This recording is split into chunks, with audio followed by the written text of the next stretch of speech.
कल्याण डोंबिवलीमध्ये महायुतीला स्पष्ट मत मिळालं असलं तरी भाजप आणि शिवसेनामध्ये स्वतःचा महापौर बसवण्यासाठी रस्सीखेच सुरू आहे. एकंदरीत पाहायला गेलं तर कल्याण डोंबिवली महानगरपालिकेमध्ये 122 नगरसेवक आहेत आणि यापैकी 103 जागा जे आहेत ते महायुतीला मिळालेल्या आहेत, तर 19 जागा ज्या आहेत ते विरोधकांना मिळाले आहेत.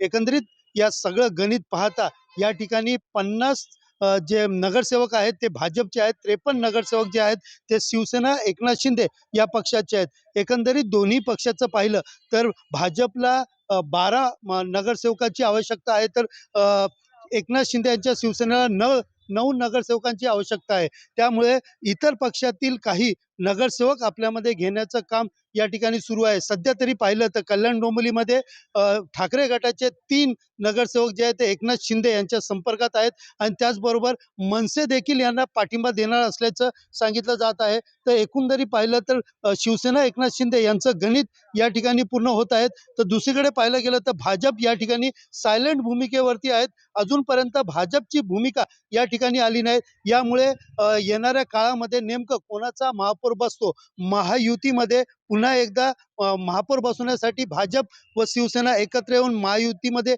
अडीच वर्ष वाटून घेतात की इतर पक्षातील काही नगरसेवक फोडून आपला स्वतःचा महापौर बसवतात, याकडे आता सगळ्यांचं लक्ष लागलं आहे. सुनील जाधव, TV9 मराठी, कल्याण.